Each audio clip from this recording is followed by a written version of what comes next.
Today, I'm going to give you 5 tips on how to sell your RV and get the asking price that you want. Hi everybody, it's Deb from Deb's RV Services and welcome to today's video. Guess what? I reached my goal of 4,000 hours thanks to you. You did it. I'm so happy. I'm so excited.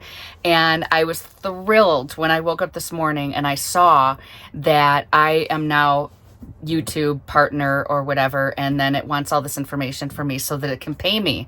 And I think that's really awesome. I don't care if it's $10. I'm happy to make something on YouTube. You put in a lot of time learning YouTube and trying to figure out just how to get comfortable in front of a camera and staring at a green dot and pretending, it's an audience. So YouTube is a whole thing. It's a lot of learning, and I'm really excited that I kept with it. And now here I am at this goal, and I have around 3,000 subscribers. And well, it's not quite 3,000. It's almost 3,000. So I'll just say 3,000. I'll get there.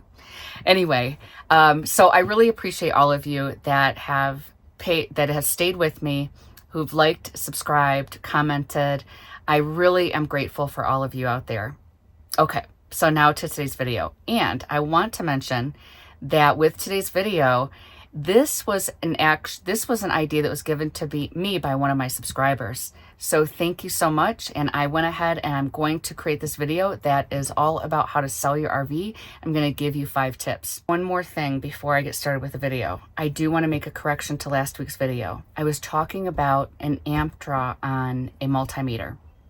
I'm going to have a chart in here. I mentioned that you would get 12 amps when you were looking at the breakaway switch. That's actually incorrect. That's only for a double axle. For a single axle, it's 6. And for a double axle, it's 12. And for a triple axle, it's around 19 to 20. Thank you to Darren at My RV Works for giving me that information. I'm a Patreon of his, and I asked him because it was brought up to me by a colleague of mine that mentioned, hey, how many axles are you talking there in your video? And I thought, oh my gosh, I need to go do a little bit of research. So learning every day. Okay, now today's video. So I want to give you 5 tips to help you sell your RV so that you can get that price that you're asking for without getting haggled and having it negotiated down. These tips are going to help you get what you're asking for in your RV. The first tip is to clean and clear your clutter. You want to act as if this is the sale of your home. And when you're selling your home, what's the first thing that the real estate agent tells you? Clear out your clutter. Get rid of it. Have as much open space as possible. People want to pretend and imagine there's stuff in there, and they can't do that if it's full of junk. So your stuff may be precious to you, but it's not to somebody else. As an inspector, when I go in and I'm getting all these pictures of the interior and the exterior, I'm opening up your drawers. I am going inside of your cargo bays. And a lot of times there's so much stuff in there, I can't get a clear picture, and it really doesn't look good in the report to have all this clutter. Clear and clean the whole outside of it, clean the inside of it, have the countertops nice and clear, have everything cleaned. Just try to get rid of as much stuff as you can. Maybe if you even put it into storage. You want to try to leave as much open space as you can so that people can come in and look around and really get a feel for it, like as if it's brand new. The second tip to helping you sell your RV is to make sure that you take care of all the preventative maintenance. You want to make sure that you are changing the tires if they're over 5 years. You want to make sure the tires that they're a proper pressure. And because I've inspected a lot of RVs that didn't have proper pressure in their tires. And so if you get a certified inspector there, they're going to be checking that. So make sure that you have proper pressure.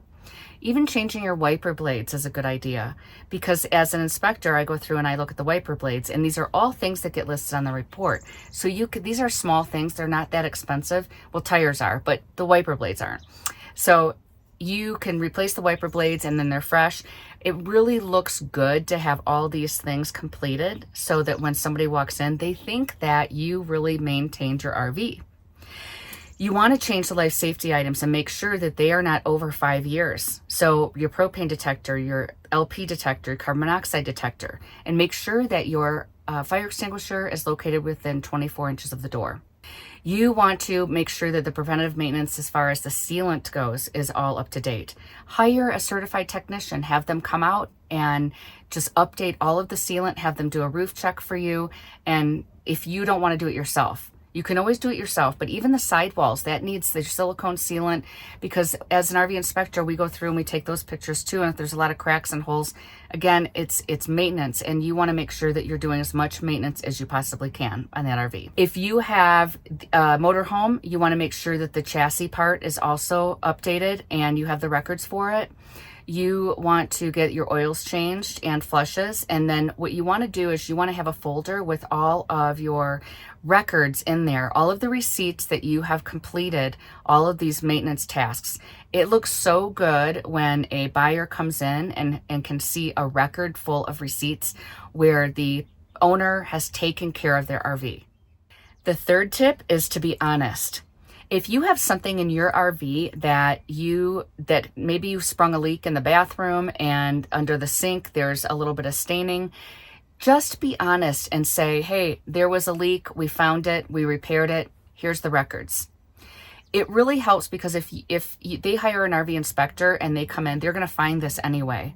And then it's going to make it look like the seller wasn't being honest. And then they're going to think, well, what else are they hiding? Don't try to hide things or cover them with rugs or anything that has happened. Just be upfront about it. Because if you have taken care of that situation, if you have repaired it, you can talk to the buyer about it. You can say, listen, this happened, or the slide had trouble going in and out. We had to have it repaired. Here's the records, and it's all good to go. And they can see that they go in and out, and it's fine.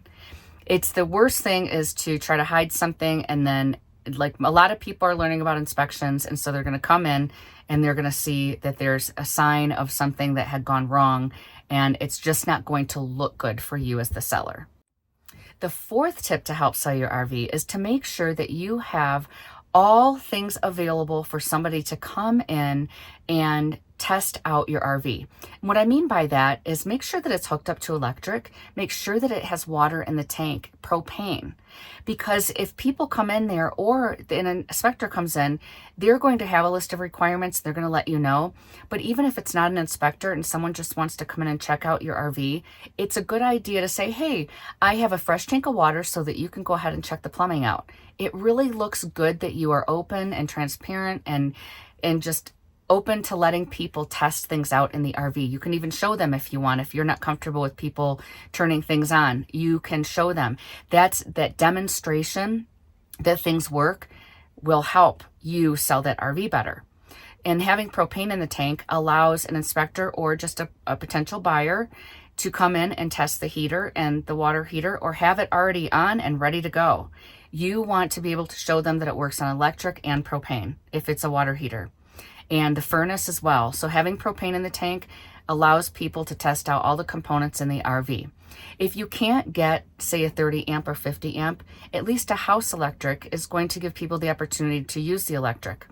And they can turn, if there's a generator on board, they can use the generator to test the air conditioners, but at least having some type of electric is a good idea. If you can go to a campground where you have it hooked up to even sewer connection and you have a 50 or 30 amp, that's even better. But you know, anything's better than nothing. So it's a good idea to have all those things available so that somebody that's coming in can check out everything in the RV and make sure that it works as it should. And the fifth and final tip for helping to sell your RV is to hire a certified RV inspector. Honestly, this is a great idea. I have had people contact me and say, hey, will you come out here and do an RV inspection? I want to sell my RV and I want to show people the report so that they can see that it's been thoroughly inspected by a certified inspector. And here's a list of things that are wrong. And here's how it looks. Here's all these beautiful pictures, because we put those in the report anyway.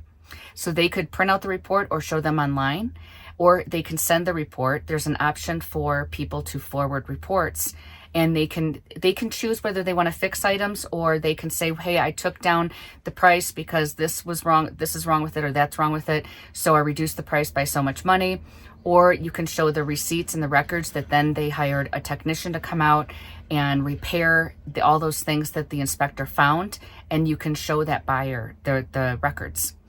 It really is a great idea because it gives them such a clear look of the RV and everything about it. If you do all those 5 things, they're not going to have much room to negotiate because you're going to be prepared for them, and you're going to have an asking price, and you're going to, whatever that might be, and you can make the decision whether you're going to go down the price or not. But you're less likely going to have the people that are going to talk you down in price because they came in and they weren't able to test certain things, or they hired an inspector and they found a bunch of things, and now the price that you're asking is being negotiated. So I hope that these tips helped you. And if you're planning on selling your RV this fall, don't forget to contact a certified RV inspector. You can go to nrvia.org and find one. You can always contact me by email or leave me a comment below in messages if you have any other questions about it. And I hope you enjoyed today's video. Thank you so much for watching. I really appreciate you.